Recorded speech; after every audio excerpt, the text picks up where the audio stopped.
하나님이 우리를 죄의 상태로 두지 않으시고 멸망으로 두지 않으시고 하나님이 선택하셨다고 그랬어요. 구속받은 자들, 구원받은 자들을 선택하셨다.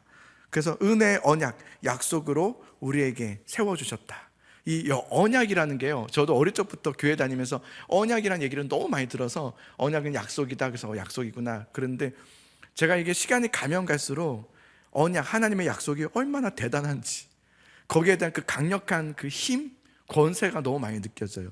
그래서 와, 하나님이 하신다는 게 이런 거구나라고 할 만큼 정말 하나님의 전적인 은혜가 얼마나 강력한 힘이 있는지. 그래서 우리 같은 연약한 존재들인 우리들에게 하나님이 언약을 가지고 계신다는 것은 진짜 복 중의 복이고요, 그러니 우리는 두려워하지 않을 수도 있고 어떤 염려 가운데서도 다시 일어날 수 있는 힘이 되는 것 같아요. 자, 하나님께서 어떠한 방식으로 우리를 구원에 이르게 하시냐면, 오늘 답을 보면은 중간에 보면 은혜 언약을 세우셔서, 찾으셨나요? 은혜 언약을 세우셔서 그 다음에 구속자로 말미암아 그랬어요. 언약을 세우셔서 구속자로 말미암아 우리를 건져내시고 구원의 자리에 이르게 하신다 그랬는데요, 이 구속자라는 것은 우리가 지난번에도 몇 번 말씀드렸지만 노예 시장에서 노예를 사서 지불한 그 값을 말하죠. 그 값을 낸 사람이 구속자라고 했어요. 바로 하나님은 우리의 영원한 구속자이신 예수 그리스도, 그분을 통해서 죄와 비참에 빠져있는 우리들을, 사망과 절망에 빠져있는 우리들을 건져내셔서 우리를 구원의 자리에 이르게 하신다라는 이 놀라운 복음. 네. 여기에서 저는 막 할렐루야가 나올 것 같아요. 야, 하나님 너무 감사합니다. 정말 우리의 삶은 여러분 죄와 비참의 상태예요. 정말 너무 끔찍해요. 어쩌면 이렇게 안 변하는지, 어쩌면 이렇게 악한지, 인간은 어쩌면 사람은 그럴 수 있는지.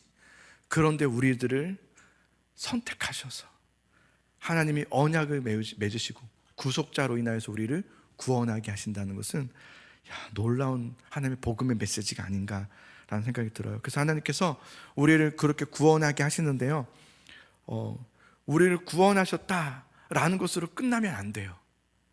그래서 이 얘기를 좀 나누고 싶었어요. 우리를 구원하셨다라는 것을 우리가 너무 잘 알고 있고, 뭐 권사님 구원 받으셨어요? 그러면 아마 저 구원 받았습니다. 장로님 구원 받으셨어요? 구원 받았습니다. 집사님 구원 받으셨어요? 구원 받은 것 같습니다. 뭐 이렇게 우리 구원 받았다라는 것이 도대체 뭘까? 구원 받았다는 것이 도대체 뭘까를 좀 우리가 고민해 봐야 되지 않을까 싶어요.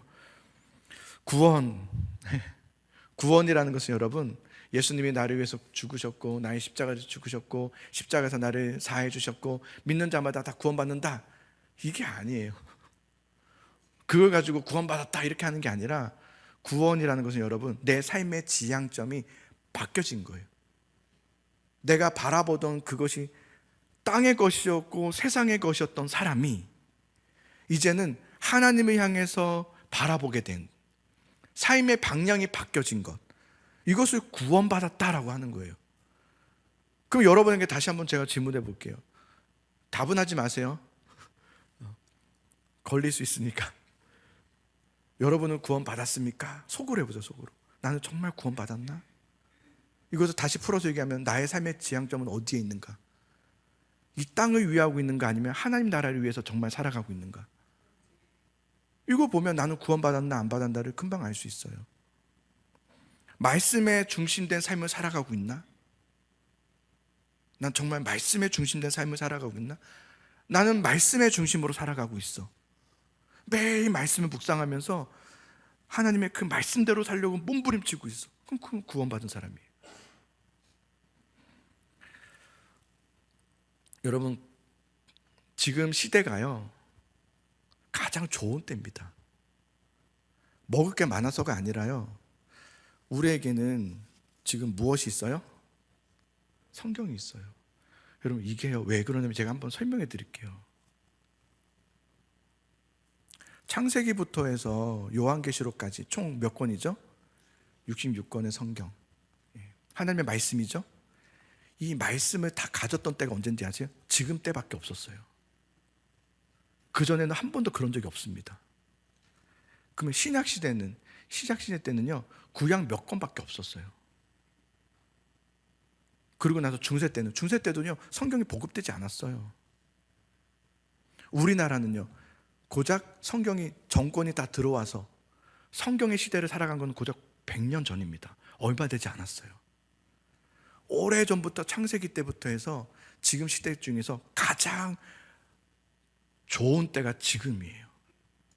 우리처럼 지금 성경이 주어져 있고 66권이 다 주어져서 말씀대로 살아갈 수 있는, 또한 성령께서 우리 안에 내주하셔서 성령으로 살아갈 수 있는, 말씀으로 살아갈 수 있는 시대는 지금 때밖에 없었습니다.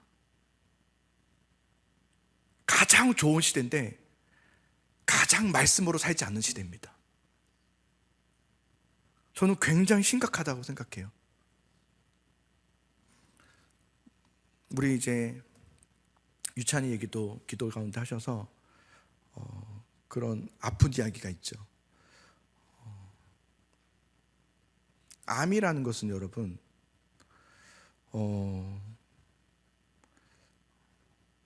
뭔가가 나의 삶을 좀 불안하게 하는 부분이 있어요. 그죠? 그리고 이제 유찬이는 그렇진 않지만 이제 가끔 이제 드라마나 영화 같은 데 오면은 병원에 가면 뭐 3개월 남았습니다. 뭐 이런 데가 있잖아요. 3개월, 뭐 6개월 남았습니다. 그런 어떤 시한부적인 삶을 딱 살게 되면요, 그때 사람은 어떻게 되냐면 바뀝니다. 내가 이렇게 살면 안 되겠다라고 해서 내 삶에 잘못됐던 것들을 정리하기 시작하고요. 그리고 정말 필요한 것이 뭘까를, 그래서 그럴 때 하나님께 돌아오는 경우가 좀 많죠. 돌아올 때가 많죠. 우리는 지금 어느 시대냐면 딱 그런 시대예요. 성경 66권이 다 건져졌고 우리 손에 들려졌고, 요한계시록, 이제 성경 요한계시록 전까지가 우리 시대고요. 그 다음에 이제 요한계시록이죠. 주님이 다시 오신다고 했단 말이에요. 그 마치 시한부 인생과 같이 우린 이제는 마지막 우리에게 주어진 책임들이 있어요. 가장 중요한 책임이 복음이에요. 말씀으로 살아내는 책임이 있어요. 구원받은 게 끝이 아니라 구원받은 자답게 살아가는 책임이 우리에게 주어져 있어요. 그래서 주님 오신 그 길을 예비할 자들이 필요해요. 그게 바로 오늘 이 시대 우리들이에요. 그러나 성경은 말했어요. 많은 사람들이 그러지 않을 거라고 했어요. 이 시대는 여러분 더 좋아지지 않을 거예요. 시대는 성경대로 종말의 때로 가게 될 거예요. 종말의 때로 가면 갈수록 더 악해질 거라고 그랬고요. 교회를 더 많이 떠날 거라고 그랬고요. 더 세상을 살기 어려운 시대가 올 거라고 그랬어요. 전쟁이 일어나고 뭐 땅에 지진이 일어나고 더 이상 살 수 없는 시대가 될 거라고 했어요. 이거는 여러분 성경의 얘기예요. 성경에서 그렇게 말씀하셨어요. 세상은 더 좋아지는 시대가 되지 않아요. 우리가 아무리 이렇게 해야 되고 저렇게 해야 되고 해도 세상은 나아지지 않을 거란 말이에요. 저는 종종 우리 자녀들을 보면 슬퍼요. 왜냐하면 우리 자녀들은 지금보다 훨씬 더 어려운 시대를 살게 될 것이기 때문에. 우리가 그들에게 나눠줄 수 있는, 남겨줄 수 있는 유산은 믿음밖에 없다는 생각이 더 들어요. 우리가 지금 어떻게 살아야 더 성공할 것인가는 그렇게 중요하지 않아요. 그들에게 정말 필요한 것은 어떻게 하면 믿음으로 살아낼 것인가, 그건 우리가 보여줘야 되는 거예요. 우리가 살면서 가르쳐줘야 된단 말이에요. 이건 어쩔 수가 없어요. 가정에서요, 자녀 교육, 뭐 많은 세미나들이 있는데요, 결국은 가정교육을 다 들어보면 결국 핵심이 뭔지 아세요? 부모가 그렇게 하라는 거예요. 부모가 그렇게 하지 않고서는 불가능해요. 그래서 오은영 박사나 뭐 금쪽 같은 내 새끼 이런 거 보면요, 누구부터 바꿔요? 부모부터 상담해요. 부모부터 바꾸라고 그래요. 근데 부모는 어떤 생각? 나는 문제 없다고 그래요. 나는 얘들이 문제였대. 얘들이. 우리 다음 세대가 문제가 있지 우리는 전혀 문제가 없다는 거예요. 그래서 안 되는 거예요. 그래서 오은영 박사는 부모부터 바꾸라는 거죠. 부모부터 바꿔라. 우리 아이들이 공부 좀 잘하면 좋겠습니다. 그럼 어떻게 될까요? 부모가 집에서 유튜브 보고 있으면 안 돼요. TV 보면서 이러고 있으면 안 되고 책을 펴고 이렇게 읽고 있어야 돼요. 그러면 됩니까? 돼요. 그러면 돼요. 교회에서도 여러분, 우리가 믿음의 유산을 어떻게 남겨준지 아십니까? 우리가 기도한다고 되는 게 아니라 여러분들의 기도하는 모습, 예배하는 모습 애들이요 다 봅니다. 모르시겠지만 저는 이렇게 다 보잖아요. 여러분도 보지만 위층에 애들이요, 저 유리문이잖아요. 2층에 와서 다 봐요. 이렇게 애들 진짜 다 봐요. 하면서 보고 간단 말이에요. 애들은 뭘 보면서 믿음 배우냐면 우리 보면서 믿음 배워요. 와, 우리 엄마 아빠들이 어떻게 예배하는지를 본단 말이에요. 어떻게 행동하는지, 어떻게 찬양하는지 다 보고 배운단 말이에요. 우리 앞으로 이제 올해부터 이제 새로운 사람들을 초청하는 그런 시간들을 계속 가질 텐데, 그분들이 여기 오면은 누구한테 믿음을 배우는 거냐면 여러분 등 보면서 믿음 배우는 거예요. 여러분 등이 되게 중요해요. 뒷모습 봤는데 이러고 있으면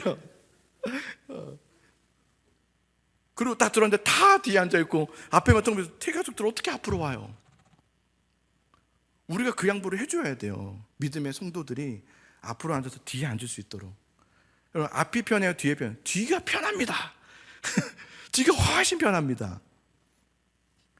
그 편한 자리를 성도들한테 줘야죠. 새로운 분들한테. 처음부터 어떤 교회는요, 새가족 자리를 앞에 두더라고요. 진짜 나빠요. 새가족들 어떻게 앞에 앉아요? 민망하게. 우리가 양보해 줘야죠. 그만큼 우리의 구원이라는 것은 여러분, 그냥 내가 구원받았다 이렇게 살아가서는 여러분 구원이 뭔지 모르고 살다 죽습니다. 내가 진짜 구원이 뭔지, 구원이라는 것은 내가 예수님을 알고 있고 예수님 나를 위해서 죽으셨다는 걸 그냥 이성적으로 또 지식적으로 이해한다고 해서 구원받은 게 아니라요, 구원은 내 지향점이 달라지는 거예요. 이제 나는 남겨진 삶의 그 기간 가운데 내가 주를 위해 살아야지, 이게 바뀌어지는 거예요. 내 삶의 목표가 달라지는 거예요. 그걸 구원받았다 그러는 거예요.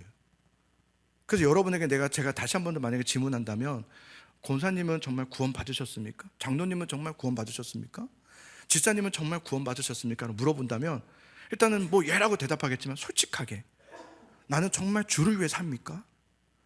말씀 중심된 삶을 살고 있습니까? 그렇게 하려고 몸부림칩니까? 그러면 그것은 아직은, 그렇게 한다면 우리는 구원을 다시 생각해 봐야 되는 거예요. 그런데 여러분, 오늘 제가 여러분과 나누고 싶은 건 뭐냐면 정말 중요한 것이 하나 있어요. 뭐냐면 저를 따라해 봅시다. 구원의 시작은 하나님이시다. 구원의 시작은 하나님이시라는 거예요. 만약에 여러분 구원의 시작이 나에게로부터 시작된다면 우리는 아무도 구원받지 못했을 거예요. 감사하게도 구원의 시작은 하나님이시라는 거예요. 요한복음 3장 16절을 같이 읽어봅시다. 여러분 용지 다 있죠? 읽어봅시다. 시작. 하나님이 세상을 이처럼 사랑하사 독생자를 주셨으니 이는 그를 믿는 자마다 멸망하지 않고 영생을 얻게 하려 하심이라. 아멘. 참, 지금 여기 뭐가 느껴지냐면 뉘앙스가 하나님의 열심이 느껴져요. 하나님이 세상을 사랑하셔서 독생자를 주셨기 때문에 그것을 믿는 자마다 멸망하지 않고 영생을 얻게 하려고 했던 것은 하나님이 시작하셨다는 것을 말해요. 그죠? 하나님이 우리의 구원의 시작이시라는 거예요. 송구 연신 예배 때 아브라함 얘기를 같이 나누면서 구원의 변곡점은 아브라함을 부르시는 사건이라고 그랬어요. 맞아요. 창세기 12장부터 구원의 변곡점이 시작되죠. 하나님께서 아브라함을 부르신 거예요. 아브라함이 믿음으로 시작한 게 아니라 믿음이 없었던 아브라함을 하나님께서 부르심으로 구원이 시작된 거예요. 그죠? 그리고 무엇을 말씀하시냐면 구원을 시작하신 하나님께서 아브라함에게 이렇게 말씀하셨어요. 너는 너의 고향과 친척과 아버지의 집을 떠나라. 너의 옛 삶을 떠나라고 했어요. 내가 시작했어요. 하나님이 부르심으로 시작했어요. 그리고 끝이 아니에요. 부르셨는데 그 다음은 우리에겐, 아브라함에게는 너의 그 옛삶을 떠나라는 거예요. 죄된 그 습관을 떠나라고 말해요. 죄된 습관이라는 게 뭐냐면 하나님 없이 하려고 하는 그것, 하나님을 자꾸 뛰어넘으려고 하는 그것, 하나님을 원하지 않지만 내가 이렇게 해서 이루려고 하는 그것을 떠나라고 그랬어요. 그게 바벨탑이라고 그랬죠. 우리나라를 만들자, 우리 세상을 만들자가 바벨탑이라고 했잖아요. 그것을 떠나라고 그랬어요. 그리고 어디로 가라? 내가 내게 보여줄 땅으로 가라 그랬다고요. 보여준이 아니에요. 하나님은 땅을 안 보여주셨어요. 어디로 가야 되는지를 지도를 말씀해 주시면서, 아니면 이름을 지명하면서 가나안 땅으로 가라 이런 말씀하지 않으셨어요. 갈 곳을 말씀하지 않으셨다는 것은 뭐냐면 뭐만 보라는 거예요? 뭐에 귀를 기울이라는 거예요? 하나님의 말씀에 귀를 기울이라는 거예요.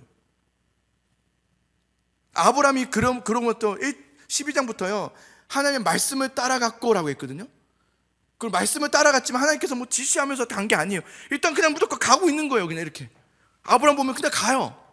그래서 어디로 갈까 모르겠는 거예요. 하나님 말씀대로 가긴 했는데 어디로 가라고 말씀 안 하시니까 그냥 가는 거예요. 가다가 가나안이라는 곳을 가보고 싶은 거예요. 그래서 가나안으로 갔다고 했어요. 아브라함이 자기가 가고 싶어서 갔다고 됐어요. 근데 갔더니 갑자기 하나님께서 멈춰라 그래요. 그때 아브라함이 부르시되 멈춰라. 예, 여기에서 내가 네 자녀를 창대케 하리라 이렇게 말씀하세요. 여기였어요 하나님. 그리고 거기서 예배를 드려요. 말씀 붙잡고 가보니까 말씀 붙잡고 가다 보니까 하나님께서 거기래요. 만약에 아니었다면 아니라고 했겠죠. 좀 더 이렇게 말씀하셨겠죠. 하나님께서 바울에게 말씀하셨던 것처럼 아브라함에게는 뭐가 있었냐면 어떤 땅을 보고 간 것이 아니라 하나님 보고 간 거예요. 말씀 보면서 말씀 믿고 간 거예요. 그냥 아브라함에게는 말씀밖에 없었던 거죠. 아브라함이 있는 건 아무것도 없었어요. 왜냐하면 다 떠났으니까요. 가지고 온 게 없어요. 의지할 게 없단 말이에요. 하나님밖에 없으므로 따라왔어요. 그게 그의 구원의 시작이 되었어요. 하나님의 여러분 부르심이 먼저 있어요. 구원에는 부르심이 먼저 있어요. 그러고 나면은 무엇이 그 다음 전제되냐면 회심이에요. 나의 회심. 회심이라는 것은 뭐냐면 돌이킨다라는 거예요. 돌이킨다는 것은 두 가지의 돌이킴이 있어요. 하나는 죄로부터의 돌이킴이에요. 또 하나는 예수 그리스도께로 돌이킴이에요. 그게 회심이라고 말해요. 나는 얼마나 죄인인가를 깨닫는 거예요. 나는 정말 전적인 무능력이구나. 나는 진짜 할 수 있는 게 없구나. 그래서 우리가 여러분 어떤 어려움을 딱 당하거나 좀 아픔을 당하게 되면 그때 뭐 느끼냐면 전적인 무능력을 느껴요. 나는 정말 아무것도 아니었구나. 그리고 전적인 부패를 느껴요. 나는 정말 부패하구나. 이것을 인식하게 되는 거예요. 하나님의 부르심 앞에 이것을 인식하게 되는 거예요. 이걸 회심이라고 말해요. 하나님, 나는 정말 아무것도 아니었습니다. 마태복음 6장에 보면은 하나님 예수님께서 베드로를 만나시는 장면이 나오는데 베드로가 밤새 그물을 잡았지만 한 마리도 잡지 못했어요. 이게 뭐냐면 무능력을 말해요. 전적 무능력. 할 수 있는 게 없는 거예요. 한 마리도 어떻게 못 잡아요. 우리 김명호 장로님 어디 계시죠? 우리 베드로 장로님 배 타러 이제 그 물고기 잡으러 가셔서 한 마리도 못 잡고 오신 적 있어요, 없어요? 없어요. 그러니까 우리 참된 베드로세요. 대단한 분이시죠. 제일 많이 잡은 적이 몇 마리세요? 셀 수가 없어요. 제가 엊그제 보니까 300마리, 그죠? 300마리도 잡으시고 대단하시죠? 베드로는요 어부였고요. 베드로의 집을 가봤거든요. 잘 사는 집이었어요. 그러니까 성공한 어부라는 거예요. 근데 그가 완전히 실패하고 온 거예요. 완전 무능력, 전적인 무능력, 전적인 부패. 그때 예수님께서 오셔서 뭐라 하냐면 다시 나가서 그물을 던지라라고 부르세요. 베드로를 부르시는 거죠. 나를 따르라는 거예요.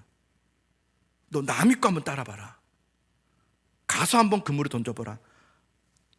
안 되는 것을 철저히 경험했던 베드로가 순종해요. 그게 회심이라고 하는 거예요. 그래서 많은 물고기가 막 잡혔을 때 베드로는 어떻게 합니까? 예수님의 발 앞에 엎드려 뭐라고 하죠? 주여 나를 떠나소서 나는 죄인으로서 그렇게 얘기하죠. 그 회심이라고 하는 거예요. 나는 정말 아무것도 아니구나. 나는 정말 부패한 죄인이었구나 라는 것을 알게 되는 게 회심이에요. 하나님의 전적인 은혜 부르심 앞에 우리가 해야 될 반응은 회심이에요. 죄로부터의 회심, 예수 그리스도께로 향한 회심. 구원의 시작은 철저히 하나님으로부터 시작한다고 그랬어요. 이건 분명히 여러분 계속 인지하고 계셔야 돼요. 구원의 시작은 하나님이시다. 무조건 하나님이세요. 철저히 전적인. 그런데 하나님께서 우리를 구원의 시작을 하실 때의 그 방법은 말씀이에요. 아브라함에게도 뭐라고 했죠? 아브라함아 너의 고향과 친척, 먼저 말씀으로 부르세요. 그죠? 베드로에게도 말씀으로. 모든 구원에는 시작은 여러분 하나님이지만, 하나님께서 무엇으로 우리를 구원을 시작하시냐면 말씀이에요. 말씀으로 부르세요. 말씀으로. 구원의 시작은 내가 아니라 철저히 하나님의 부르심의 말씀에서 시작된다. 자, 요한복음 1장 12절과 13절을 보겠습니다.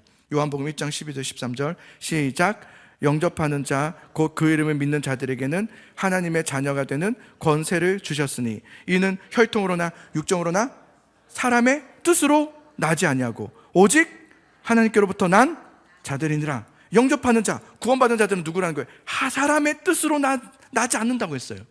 오직 하나님으로부터 난 자들이니라. 다 하나님께로부터 난 자들이라고 했어요. 구원받은 사람은 다 같아요. 어느 누구도 사람의 뜻으로 난 사람은 없어요. 하나님께로부터 난다는 것은 뭐냐면 말씀을 말해요. 말씀. 하나님의 말씀으로 우리에게 부르세요. 말씀으로. 자, 고린도후서 5장 17절을 볼게요. 고린도후서 5장 17절 읽습니다. 시작. 그런즉 누구든지 그리스도 안에 있으면 새로운 피조물이라. 이전 것은 지나갔으니 보라 새 것이. 새로운 피조물, 새로운 보라 새 것, 이것은 다 구원을 말하죠. 구원받은 자를 말해요. 근데 어디 안에 있으면? 누구든지 그리스도 안에. 그리스도는 곧 말씀이니라. 말씀 안에 있으면이에요. 말씀 안에 있으면. 자, 계속해서 핵심합니다. 구원의 시작은 하나님이세요. 철저히 하나님이시고 그 구원의 시작에 내가 뭔가를 해야 되는 것이 없어요. 구원의 시작에는 하나님이 하시는 거예요. 내가 뭔가를 해야 구원이 이루어지는 게 아니에요. 시작이 철저히 하나님이세요. 그래도 우리가 생각하기로는 그래도 우리가 뭔가를 이렇게 하고 있어야, 준비하고 있어야 구원이 오는 거 아닙니까? 내가 뭔가를 해야 되지 않습니까? 근데 구원의 시작에 있어서는 우리가 할 수 있는 게 없어요. 왜냐하면 구원의 시작은 하나님이 하시기 때문에, 말씀으로 하시는 거기 때문에 우리가 구원을 위해서 준비할 수 있는 것은 없어요. 구원의 시작은 그냥 철저히 하나님의 은혜예요. 전적인 은혜라고 해요. 그래서 하나님이 은혜로 주님께서 시작하시는 구원이기 때문에 그 구원에는 무엇이 없냐면 실패가 없어요. 실패가 없어요. 하나님이 시작하신 일이기 때문에. 우리의 노력과 준비와 어떤 의지가 필요했다면 아까도 말씀드렸지만 우리는 시작하지 못할 거예요. 시작도 못할 거예요. 그러나 하나님이 시작하셨다는 거예요. 예수님과 니고데모의 대화가 있어요. 요한복음 3장에 보면은 거기 예수님께서 그렇게 말씀하세요. 자, 사람이 거듭나지 아니하면 하나님 나라를 볼 수 없느니라. 구원받지 못하리라. 이렇게 말씀하셨어요. 사람이 거듭나지 아니하면, 이랬는데 이 거듭난다는 게 무슨 말이냐면요, 원어를 살펴보니까 위에서부터란 뜻이더라고요. 위에서부터. 사람은 위로부터 나지 아니하면 하나님 나라에 볼 수 없느니라 라는 말씀이에요. 하나님으로부터 하지 않으면, 하나님이 하시지 않으시면 위예요. 위. 하나님으로부터 부르심이 있어서 말씀이 왔을 때 우리는 새로운 피조물이 될 수 있는 거예요. 그러면 이 말씀, 이 부르심을 우리는 어떻게 하면 깨닫고 들을 수 있는가? 우리가 깨닫고 들을 수는 없어요. 이것을 깨닫게 하고 듣게 하신 분은 성령 하나님이세요. 성령께서 우리 안에 말씀을 깨닫게 하세요. 그래서 성령님은 어떤 역사를 하십니까? 라고 묻는다면 제일 핵심은 뭐냐면 말씀을 깨닫게 하신다예요. 성령님은 우리의 종이 아니에요. 성령님 이번에 이거 좀 이렇게 옮겨주세요. 이거 좀 이번에 잘 되게 해주세요. 성령님 이것을 통과하게 해주세요. 내 종노릇 하는 분이 아니세요. 성령님은 뭐 하시는 거예요? 내 안에서 말씀을 깨닫게 하세요. 우리가 들어야 될 말씀을 깨닫게 하신단 말이에요. 그것을 바로 뭐라 하냐면 성령의 맞아요. 조명하심. 네, 조명하심 그래요. 성령께서 깨닫게 하시는 거예요. 우리가 알고 깨닫는 게 아니에요. 성령께서 깨닫게 하세요. 그래서 말씀을 여러분 어떻게 해야 잘 들리고 어떻게 하면 잘 깨달을 수 있을까? 성령께 구하는 거예요. 물론 여러분 앞에서 가르치는 사람이 언변이 뛰어나서 하면 좋지만 사실은 그렇지 않아요. 성령께서 깨닫게 하셔야 되는 거예요. 성령의 역사가 필요해요. 그래서 여러분 오시면 교회 오면 뭘 해야 돼요? 기도해야 돼요. 왔어? 그래, 너 그거 봤어 그거? 그래, 그럼 시장에서 이번에 그 세일하더라. 그래, 어디 세일? 어디 마트 가니까 이런 시간이 아니에요. 예배 와서 예배 시간에 그런 막 얘기하는 시간이 아니라 와서 기도하는 거. 하나님, 나에게 말씀을 깨닫게 하여 주십시오. 성령님, 나 안에 깨닫는 은혜를 허락해 주십시오. 이걸 기도하는 거예요. 왜냐면 성령님 아니고서는 오늘 이 시간에 말씀을 깨달을 수 없거든요. 우리 너무 부패하기 때문에, 너무 무능력하기 때문에, 너무 전적인 타락 가운데 있기 때문에 우리의 눈을 들어 주를 볼 수 없어요. 우리의 귀를 열어서 들을 수 없단 말이에요. 하나님께서 도와주셔야 돼요. 종종 이제 이런 생각을 들 때도 있어요. 우리가 이제 구원 받기 싫었는데, 그러면 구원의 시작이 하나님이라면 나는 구원 받고 싶지 않았는데 그냥 하나님께서 억지로 나를 구원하시면 어떡합니까? 나는 그럴 마음도 없는데, 나의 의지도 없는데, 구원에는 우리가 구원의 시작을 할 수 있는 게 없다고 했는데, 그러면 우리는 그러면은 난 안 받고 싶었는데 어느 날 그냥 눈 떴더니 구원받아 있더라, 이런 겁니까? 라고 하는 어떤 생각이 들 수도 있는데, 만약에 여러분 하나님께서 그렇게 강제적으로 우리는 구원받고 싶지 않았는데 구원하게끔 이렇게 막 하실까? 그러진 않겠죠. 구원은 전적인 하나님의 은혜이고 시작은 맞지만 우리가 원하지 않는데 하시게 하진 않을 거예요. 그러나 그럼 어떻게 하실까요? 설득하시죠, 우리에게. 그래서 우리 종종 우리 믿지 않는 사람들 중에서 정말 황고집으로 나는 절대 교회 안 다니겠다는 분들이 있을 수 있어요. 그죠? 있죠? 있다고 해주세요. 있잖아요. 근데 그런 분들이 올 때 있죠. 교회로 올 때. 언제 봐요?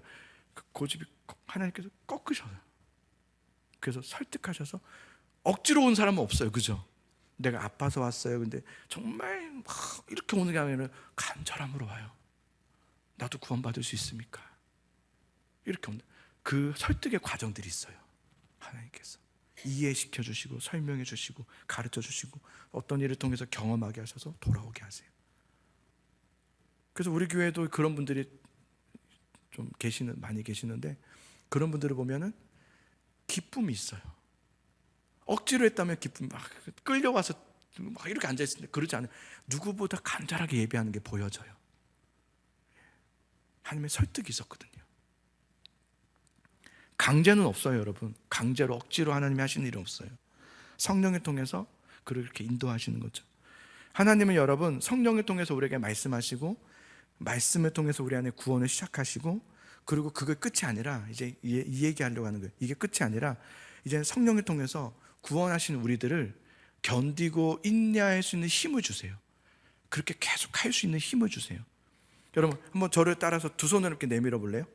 자, 오른손이 나예요. 나. 오른손 나. 이렇게 들어보세요. 오른손 나. 오른손. 네. 오른손. 네. 왼손은 그리스도. 예수 그리스도. 자, 나의 죄가 어디로 가냐면 누구에게 가요? 예수 그리스도로 다 전가됩니다. 완전 다 가요. 완전 다 전가돼요. 그리고 다시 이게 끝이 아니에요. 우리는 여기까지로 그냥 구원, 나의 죄를 용서하신 하나님 이런단 말이에요. 근데 그게 아니라 구원은 뭐냐면 예수님의 이루신 그 의가 나에게로 다 이렇게 전가돼요. 그래서 우리 이것을 뭐라 하냐면 칭의라고 해요. 의롭다 칭해 주시는 거예요. 우리가 여기서 한 거 없어요. 이 칭은 전적 하나님의 은혜. 하나님께서 우리의 죄를 예수님께로 다 전가시키셨어요. 근데 끝이 아니라 예수님의 의를 우리에게 또 전가시켜 주셨어요. 그래서 우리를 칭의, 너는 거룩하다, 너는 나의 자녀다 라고 불러주시게 된 거죠. 그렇지만 여러분, 이제 여기서 우리가 알아야 될 것은 뭐냐면 우리는 칭의를 얻었어요. 하나님의 의롭다함을 받았단 말이에요. 이건 전적인 하나님의 은혜예요. 그러나 우리는 그럼에도 불구하고 죽기 전까지는 죄인입니다. 난 의인이야! 아니라 우리는 죄인입니다. 여전히 나는 하나님의 구원을 받은 것은 맞지만 여전히 죄라는 실체는 우리 안에 여전히 있습니다. 왜냐하면 이것은 언제 완성돼요? 예수 그리스도께서 다시 오시는 그날 완성돼요. 그날 그 완성은 이미 이루신 약속이에요. 변치 않아요. 그래서 우리는 이미 이룬 약속이지만 아직은 오지 않은 이 시대 속에서 이미와 아직 그 사이에서 뭘 하는 사람, 구원을 받았지만 구원을 또한 살아내야 되는 사람들이에요. 그게 우리들이에요. 오늘날 우리들의 삶이에요.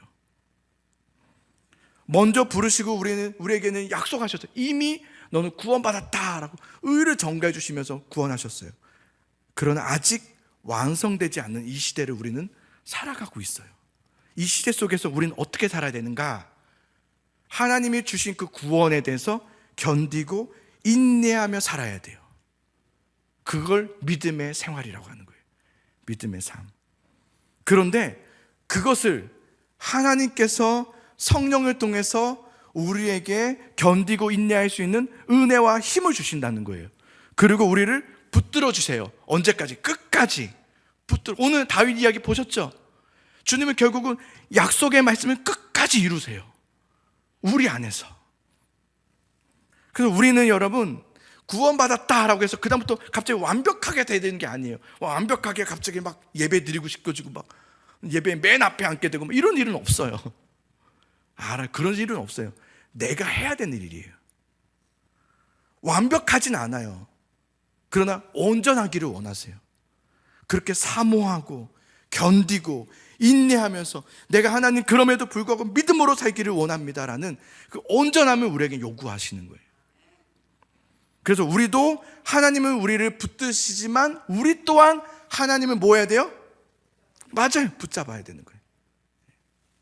어떻게 해요? 믿음의 행위로. 자, 마태복음 24장 13절을 봅시다. 뒷장이네요 이제. 마태복음 24장 14절 13절 읽습니다. 시작. 그러나 끝까지 견디는 자는 구원 얻으리라. 아멘. 이거예요. 구원의 시작은 하나님이라고 했어요. 구원받은 우리는 구원이 완성되는 그날까지 뭘 하는 인생이냐면 참고 견디어 믿음의 행위를 해야 되는 거예요. 놓고 살면 안 돼요. 붙잡고 참고 견디어 선을 행하며 살아야 돼요. 자, 로마서 2장 7절을 읽어봅시다. 시작. 참고 선을 행하여 영광과 존귀와 썩지 아니함을 구하는 자에게는 영생으로 하신다. 아멘. 그에게 영생이 있는 거예요. 그리고 그가 또한 영생이 있는 사람이 이끄는 거예요. 하나님께서 우리에게 말씀으로 시작하신 구원을 우리는 힘써 지키는 거예요. 나에게서 시작하신 그 구원의 말씀을 내가 지키는 거예요. 그래서 말씀에 우리는 더 어떻게 하라면 유념하라고 그랬어요. 유념하라. 자, 히브리서 2장 1절을 볼까요? 또 있죠? 시작. 그러므로 우리는 들은 것에 더욱 유념함으로 우리가 흘러내려가지 않도록 함이 마땅하니라. 그것을 유념함으로는 보면 더 풍성하게, 더 진지하게, 더 넘치게 너희가 그 들은 것을 더욱 유념하라는 거예요. 더 넘치게 하라는 거예요. 그것이 흘러내려가지 않도록. 왜 듣고 흘러내라는 거예요? 흘러내리라는 거예요. 흘러내려지지 않도록 함이 마땅하니라 그랬어요. 그게 구원받은 자들이 해야 될 일이에요. 그게 성도들의 몫이에요. 말씀 듣기를 더욱 사모해야 되고 듣는 것을 더욱 유념함으로 그것이 말씀 들은 것이 그냥 이렇게 흘러내려가지 않도록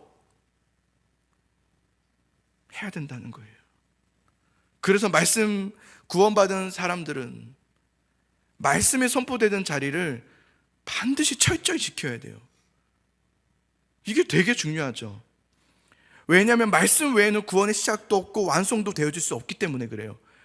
말씀으로 완성하셔야 돼요. 그럼 말씀의 자리를 계속 오셔야 돼요. 어떻게든 듣고자 해야 돼요. 편하게 가면 안 돼요. 그런 것은 있을 수 없어요. 우리가 영상으로 하는 이유는 정말 병상에 있는 성도들을 위해서요. 부득이하게 못 오는 분들을 위해서 준비하는 것이지 그냥 편하게 예배하라고 만들어진 영상 예배가 아니에요. 우리 인생, 여러분의 인생 삶의 속에서 말씀이 선포되는 자리는 양보하면 안 돼요. 그 양보할 자리가 아니에요. 앞으로 중직자를 뽑을 때는 예배자를 뽑을 거예요. 제일 중요해요. 예배자가 아닌 중직자는 있을 수 없어요. 당연히 예배자여야 돼요. 믿음은 우리는 무엇으로 나요? 무엇을 들음으로? 말씀을 들음으로예요. 말씀을 들어야 우리는 믿음이 자라요. 내가 믿음이 있어서 구원받은 게 아니에요. 구원 선택 받았으면 이제부터 믿음이 자라나야 돼요. 그러려면 말씀의 자리로 와야 돼요. 말씀을 듣고 그 말씀으로 행하면서 그 말씀을 끝까지 견고하게 잡아야 돼요. 그래서 중직자는 무조건 예배자여야 돼요. 왜냐하면 중직자는 뭘 하는 사람들이에요? 교회에 중요한 일을 맡은 사람들, 중요한 결정을, 재직들이 다 그렇죠. 재직 회원들은 중요한 임무를 맡은 사람들이에요. 중요한 것을 결정하고 중요한 것을 의논하고. 근데 그런 사람들이 믿음이 없어 봐요. 큰일 납니다. 들은 말씀이 없으니 믿음이 자랄 수가 없죠. 믿음이 자라지 않는 중직자들, 재직들이 모여서 회의한들 뭐가 되겠어요, 그게? 그래서 가장 중요한 것은 예배예요. 내가 말씀을 듣고 그 말씀대로 행하고 그래야지만 하나님께서 그들을 쓰시는 거예요. 사용하시는 거죠. 그렇지 않으면 세상 원리로 계속 가는 거예요. 어떤 게 더 효과적인가, 어떻게 하면 더 성공적인가로 가버리게 되면 그건 더 이상 교회가 아니에요.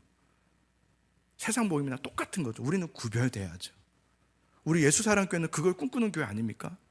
우리는 구별되자, 거룩성으로 나아가자, 이거 아닙니까? 세상대로 가지 말자. 완벽하게 할 수는 없지만 몸부림쳐보자는 거 아닙니까? 저조차도 완벽하지 않습니다. 저도 이렇게 막 외치고 있어도 저도 그렇지 않은 부분이 있어요. 저도 넘어지기도 하고, 저도 다윗처럼 어쩔 수 없이 할 때도 있어요. 그러지 말자는 거죠. 인식하면서 최대한 노력하자는 거죠. 그거 어쩔 수 없는 상황에 한번 해보자는 거예요. 그러지 않기로 한번 해보는 거죠. 한번 믿고 가보자는 거죠. 의지 한번 해보자는 거죠, 하나님을. 어떤 그 시점에서 한번 그것이 변곡점이 돼요, 사실은. 여러분에게 어떤 하나님께서 복을 주실 때는요, 뭘 먼저 주시는지 아세요? 테스트를 먼저 하세요. 왜냐하면 테스트 통과했으니까 주는 게 아니라 이걸 그냥 줬다가는 이게 오히려 올무가 될 수 있거든요. 넘어지니까. 어떤 분들은 그러시잖아요. 막 몸이 안 좋아. 그래서 막 갑자기 새벽도 나오고 막 수요도 막 나오다가 낫고 나서 안 나와. 우리 교회 얘기하는 게 아니라 우리 한국 교회가 많이 그렇잖아요. 그게 뭐예요? 그래서 하나님 우리에게 뭘 먼저 하시냐면 테스트를 하세요. 그 테스트를 통과하잖아요. 그럼 어김없이 하나님의 은혜가 있어요. 늘 그렇더라고요. 그래서 저도 어떤 상황을 또 맞이하게 되고 어떤 어려움에 어떤 기로에 딱 서게 됐을 때 이게 하나님의 테스트라면 내가 어떻게 하길 원하실까를 물어요. 그래서 저도 고민 많이 해요. 어떻게 하면 좋을까요? 어떻게 하면 좋죠? 하고 기도하고 하나님 붙잡고 가보죠. 하나님, 제 힘으로 할 수 없습니다. 제가 뭐 어떻게 할 수 있는 게 없습니다. 도와주세요. 도와주세요, 하나님. 하고 붙잡고 가는 거죠. 자, 히브리서 3장 14절을 한번 읽어볼까요? 히브리서 3장 14절입니다. 시작.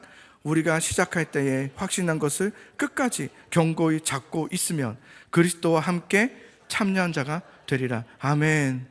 야, 이게 참 구원이 아닐까요? 그리스도와 함께 참여한 자가 되는 것. 이 시대도 여러분, 창세기 때부터 해서 요한계시록까지 하나님의 계획은 여전히 어김없이 이루어지고 있어요. 그게 보이시죠? 말씀을 보니까 그게 보여요. 하나님은 지금도 일하고 계신다. 아무리 세상이 이렇군 저렇군, 아무리 시끄럽고 뭐가 일이 나고 터지고 사건 있고 한들, 그런데 우리끼리의 일들이지 하나님은 하나님의 구원 계획을 여전히 이루시고 예수님은 다시 오신다고 했어요. 여전히 그건 이루어지고 있는 거예요. 그때 우리는 하나님께 구원받은 이유는 거기에 참여한 자가 되라는 거예요. 세상에 참여해서 같이 막 하는 게 아니라 하나님의 나라에 참여한 자가 되라는 거예요. 그러기 위해서는 어떻게 해야 돼요? 그 시작할 때에 확신한 것을 끝까지 견고히 잡고 있으라는 거예요. 그럼 너희가 참여한 자가 되리라 그랬어요. 이것이 구원받은 자들이 해야 될 의무고 모습이고 믿음 생활이라고 할 수 있는 거예요. 그리고 하나님은 분명히 우리를 붙잡아 주세요. 끝까지 붙잡아 주시고요. 왜냐하면 하나님이 우리에게 뜻하신 그 일을 결국 이루실 거거든요. 그래서 우리가 뭐 막 어쩔 수 없이 다윗처럼 막 가더라도 결국은 돌아오게 하세요. 그리고 다음 주 주일 말씀 보면 역시나 하나님은 결국은 그것 또한 선이 되게 하세요. 이야, 하나님은 정말, 그래서 하나님은 악을 악으로 갚지 말라고 했구나. 주님이 정말 우리에게 뭐 하는, 악을 선으로 갚으시는 하나님이세요. 그죠? 참, 이게 하나님이세요. 그러니 너희 뭐 악으로 살아라는 게 아니라, 그러니 악으로 가지 말라는 거예요. 뭐하러 악으로 가요? 선을 붙잡으라는 거예요. 둘러가지 말라는 거예요. 둘러서 하나님 앞에 가라는 거죠. 시작하는 것도 하나님이시요, 완성하시는 것도 하나님이시는 거예요. 그래서 베드로서 이제 마지막이네요. 1장 10절의 말씀을 같이 한번 읽어봅시다. 시작. 그러므로 형제들아 더욱 힘써 너희 부르심과 택하심을 굳게 하라. 너희가 이것을 행한즉 언제든지 실족하지 아니하리라. 굳게 하라에는 제가 표시했지만 말씀을 들으라는 거예요. 굳게 하라. 말씀을 들으라는 거예요. 말씀에 들을 자리로 계속 오는 거예요. 피곤하고 뭐 귀찮고 이거 다 물리치셔야 돼요. 우리에게 가장 중요한 것은 말씀을 듣는 거예요. 이게 뒤처지면 안 됩니다. 그리고 나서 나에게 맡겨진 일도 하고 직장도 하고 하는 거예요. 우선순위가 반드시 바뀌셔야 돼요. 너희가 이것을 행한즉 언제든지 실족하지 아니하리라 그랬어요. 그러면 어떤 일이 있어도요, 물론 잠깐만 힘든 일이 있지만 다시 일어날 수 있는 힘이 있어요. 힘을 주시죠. 하나님은 우리를 그런 존재로 부르시는 거예요. 구원도 시작하시고 완성도 하나님이 하시지만 하나님은 그렇다고 우리를 무의미한 존재로 만드신 것이 아니라 우리와 협력하게 하세요. 사실은 그 협력이 대단한 건 아닌데요, 근데도 하나님은 참 인지하세요. 우리 보고 뭐라고 하는지 아세요? 구원을 이루라 그래요. 우리가 뭘 구원을 이루어요. 근데 하나님은 그렇게까지 말씀하세요. 그만큼 우리를 너무 소중히 여기세요. 참 귀하죠. 우리가 자녀들, 이제 어린 아이들을 이제 양육할 때 보면은 이제 우리 아이들도 옛날에는 이제 그 병을 못 땄어요. 아직 이게 힘이 약하니까. 네. 처음에는 아빠가 해주죠. 내가 해줄게 하고 해주고. 그래서 어느 정도 해야 될 때가 되면은 여기가 막 물집 생기고 막 그래도 까줘도 해보라고 해요. 해보라고. 그래서 딱 했을 때, 야, 참 잘했다 그러잖아요. 예. 하나님이 마치 우리를요, 구원을 다 하세요, 하나님이. 그런데 우리에게 뭐라고까지 말씀하시면 구원을 이루라. 우리에게 그렇게 아무것도 안 해도 되는 존재로 만드신 게 아니라 하게끔 하세요. 해보라. 그리고 우리가 뭐 대단한 거 했겠어요? 뭐 그렇게 대단한 거 했겠어요? 해봤자. 그 어떤 기로에서 하나님을 선택해요. 이게 뭐 그렇게 대단해요? 그죠? 내가 하나님 세상을 의지하지 않고 하나님을 의지했습니다. 이게 뭐 그렇게 대단하다고. 근데 주님이 그것을 대단하다. 그래서 참 구원을 이루는구나. 제가요? 제가 구원을 이루는 거가 네가 구원을 이뤘다 막 이러면서, 이게 하나님이세요. 참, 도대체가 하나님은 어떤 분이시길래 저는 알다가도 모르겠어요. 내가 아는 하나님은 또 다른 하나님이 더 있어요. 와, 내가 비춰보지 못하는 빙산 일각같이 알면 할수록 놀라울 수밖에 없는 걸 보게 돼요. 하나님은 우리에게 구원을 이루시고 시작하시고 이루시고 그 과정 속에서 우리에게 책임도 주시고 의무도 주시고, 이게요, 우리한테 너의 책임 맡기겠다 이런 게 아니라 우리를 오냐 하면서 하게 하시는, 그래서 이루라, 굳게 잡으라, 힘써라. 그것을 뭐라고 하냐면 신학적인 용어, 전문 용어로 성화라고 하는 거예요. 성화. 이 성화 또 하나님의 은혜인데요, 이것 또한 우리에게도 주셔서 할 수 있는. 그래서 여러분, 믿음 생활하는 거, 예, 힘들 수 있죠. 아침에 일어나는 거 힘들 수 있죠. 뭐 평일날 와서 막 잠도 오는데, 일하고 오면 고됩니까? 가서 TV 보면서 쉬면 더 좋을 텐데. 그런데 우리의 우선순위는 그게 아니에요. 우리의 안식은 거기서 오지 않거든요. 주님, 나의 안식은 하나님 말씀에서 옵니다. 그래서 그 말씀으로 또 나와서 엎드리고 있을 때 그걸 뭐라고 하냐면 성화. 그래서 하나님은 참 잘했다. 우리가 뭐 한 게 있다고요? 그냥 끝나고 교회 온 것뿐인데요. 근데 그것도 참 잘했다. 이 하나님의 은혜, 이 사랑 얼마나 놀랍습니까? 여러분, 오늘 그래서 그 얘기를 꼭 하고 싶었어요. 우리가 할 수 있는 게 없다 이렇게 끝나면 안 될 것 같았어요. 그렇지 않다. 모든 것이 하나님의 은혜인 건 맞지만 그 은혜에 합당한 삶을 살자. 올 한 해는 2026년, 저는 그런 생각 들어요. 2025년처럼 살고 싶진 않아요. 2025년이 저는 형편없었던 건 아니에요. 그러나 더 나아지고 싶어요. 어떻게 더 나아지고 싶냐면 하나님을 더 깊이 사랑하고 싶고요, 2025년보다는 더 하나님을 가까이 하고 싶어요. 여러분에게도 그런 소망이 있죠? 예, 우리 그렇게 해보자는 거예요. 그게 구원을 이루는 것이고요, 그런 우리를 또 하나님께서 사용하시더라고요. 그래서 그렇게 우리가 이렇게 모여서 예배하고 있고, 예, 기도하고 있고, 별 달라지는 거 없어 보이지만 그래도 하나님 붙잡고 가다 보면 하나님의 일을 이루시더라고요. 그 우리를 땔감으로 사용하시더라고요. 그래서 하나님께서 구원의 불을 비추는데 우리를 사용하셔서, 그래서 올해는 우리 교회가 좀 이렇게 우리 주변에 믿지 않는 사람들을 좀 초대하고, 또 그냥 초대만 할 것이 아니라 그들을 위해서 기도하고, 정말 정직하게 한번 어떤 행사 체리가 아니라 정말 하나님께 영혼 구원을 위해서 기도하고 하는 걸 해보고 싶어요, 올해부터. 그래서 기대가 돼요. 근데 그러기 위해서는 먼저 해야 될 것은 우리의 변화가 좀 필요해요. 오늘 아침에도 우리 문경희 장로님 앞에서 앞으로 좀 나오시라고 막. 송근여신 예배 때 아까 말씀드렸지만 송근여신 예배 딱 들어왔는데 다 앞에 앉아 계셔서, 야, 내가 주일날 한마디 한 게 효과가 있었나? 이런 생각도 들고, 난 기분 나빠할 줄 알았는데 그래도 이렇게 성도들이 성숙되시네 이렇게 생각했는데, 얼마 전에 들었어요. 문경희 장로님이 되게 부드럽게 이렇게 오락하셔서 가셨다. 그래서 그랬구나, 참 감사하다. 근데 오늘도 앞에서 막 오십시오 막 하셔서 참 감사하다. 근데 여러분 이렇게 오늘 그래서 앞으로 오셔서, 오늘 주일에도 이렇게 앞으로 오셔서 예배하는 모습 보면서 참 감사하다. 물론 그러면서 또 괜히 죄송하다 생각한 것도 들면서, 여러분 이미 잘하고 계시는데도 불구하고 내가 욕심 부리는 건 아닐까 생각도 들지만, 그런 것보다는 또 저 보기 좋으라고 하는 것보다는 우리가 좀 달라지고 싶다는 생각이 들었어요.